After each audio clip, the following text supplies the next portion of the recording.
Here's a few tips on how to stick to your diet. Number one, make sure you're actually dieting and not starving. It's hard to stick to starving, okay? So if you're starving yourself, that's not good, okay? 3 to 4 small meals a day, that's the key. And you're only going to lose so much body fat, okay? So my nephew's cutting right now, and he almost made weight last night, got within a pound, and he's got Super 32s coming up. Woke up this morning a couple pounds over, a little bit too light, and I'm like, hey, let's get a little bit bigger, you know, and he's got a few days. So, but I told him, you're not going to get, he's probably got 6% body fat, probably 5. You're not going to lose any more weight and fat. Now, if you want to starve off muscle, you could do that. But let's just say, okay, I got to cut 5 pounds, 4.5 pounds of water. That's no big deal. So at some point in time, when you get as skinny as you're going to get, there's no more fat. You're just going to have to understand that you're just going to have to pull the rest off in water. And if you're like, well, you know, I've got 6.8% body fat and I'm still 12 or 13 pounds over, well, then you're too big. You should go up a weight class because you can't dehydrate that much without being very, very dangerous. It would be stupid of you. So, I mean, you got to pick the right weight, okay? So as far as sticking to your diet, I would say map out your meals the day before, write it all out. You might even have the same things. Maybe have 4 breakfast plans, right? 2 eggs, half of a banana, 12 ounces of milk. Okay, let's say something like that. Okay, maybe you have that. For a couple days, you get tired of that, and then you have your next morning plan. You have a little index card, all right? And then maybe 8 days from now, you go back to the eggs and half a banana and 12 ounces of milk. You pack the same couple of lunches every day, things you like. That makes it pretty easy too. Make sure you don't snack while you're preparing, okay? So, you know, if you're preparing your dinner or whatever, don't snack because that can add up to be a lot. When you're looking at dropping your calories down, you're going to lose weight. So let's say you only eat 100 calories a day. You're starving. If that 100 calories comes from a candy bar or from celery, you're still going to starve. Your body doesn't really know the difference. So is candy bars good for you? No. But like a dietitian told me years ago, hey, you're on a very strict caloric intake diet. If you want a piece of pizza and it's within your calories for the day, have it.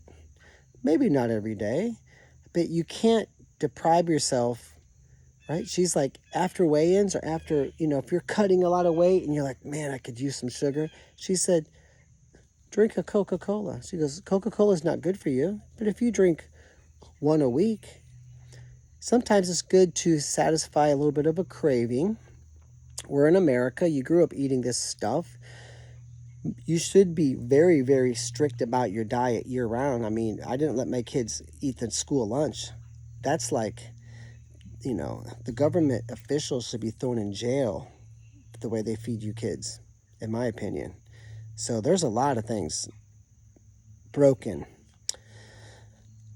So yeah, you need to be strict about your diet year-round just because you want to be healthy, right? You don't want to have type 2 diabetes when you're 18 years old, or to be one of the people who is way overweight when they're 30 or 40 or 50, okay?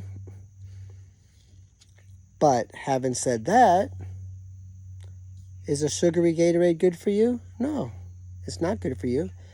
But you're not drinking 1 a day. You're not drinking 3 or 4 Cokes a day. It's like, hey, you know, I'm hanging out with my girlfriend. We're at a little high school kid's house. They brought pizza. No, you can't have 5 pieces of pizza.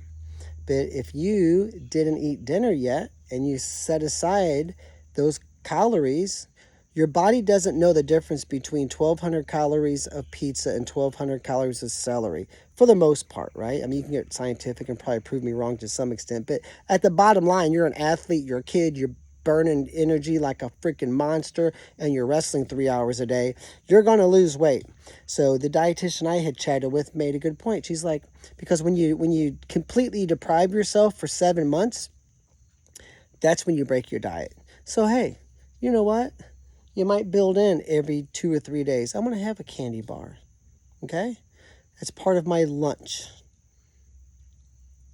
And now there's something they call cheat meals, right? Some people think cheat meals are stupid.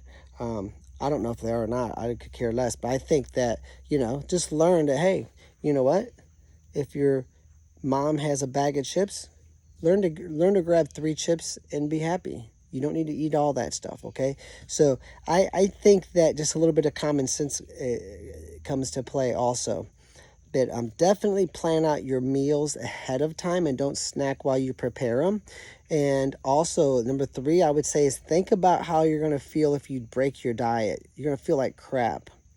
I'm going to feel worse if I break my diet than if I binge and you eat like 3 pieces of pizza and a bag of chips and 2 candy bars and 4 Gatorades. Okay, I'm going to feel like crap. I'm going to feel like less crap by sticking to my diet, right? And hey, if someone has potato chips and you grab 3 of them, you go, hey, that tastes pretty good. That should be enough, okay? But learn to lock in on how you're going to feel if you do it wrong. It's probably worse than if you just do it right. I would say the 4th thing would be this. Understand that, you should kind of take pride in the fact that you are different. Someone who's in ballet, the gymnast takes pride. Hey, my sport's a 25-hour-a-week sport. You wrestlers, you wrestle an hour and a half a week and you cry burnout, right? They take pride in that. They go, not everybody's a freaking savage. A bodybuilder, not everybody's going to spend 4 hours a day in the gym, okay? Not everybody's going to. They take pride in that. A gymnast, someone who does ballet, a boxer, a combative sport athlete, you should take pride in the toughness it takes to be a wrestler. Joe Rogan talks about this all the time. It's pretty awesome, some of the clips he has. You should take great pride in the fact that, you can go to a high school lunchroom and have a packed lunch and not show the weakness. Oh, can I smell your pizza? Oh, yo, I want to have one sip of your chocolate milk. Dude, don't act like that. You're not going to be successful in wrestling if you're that big of a wimp, okay? And I would say, as an athlete who cut a lot of weight, that's one thing I did right, and I did a lot of things wrong. I could write a book about that. But just take pride in the fact that you're doing something that most people can't do. Having an ego isn't bad. Feed your ego, because you are different. Wrestlers are different. And for the weight loss side of it, like Joe Rogan says, makes us way different, okay? So I think you should take some pride in that. So there's 4 good tips. Good luck.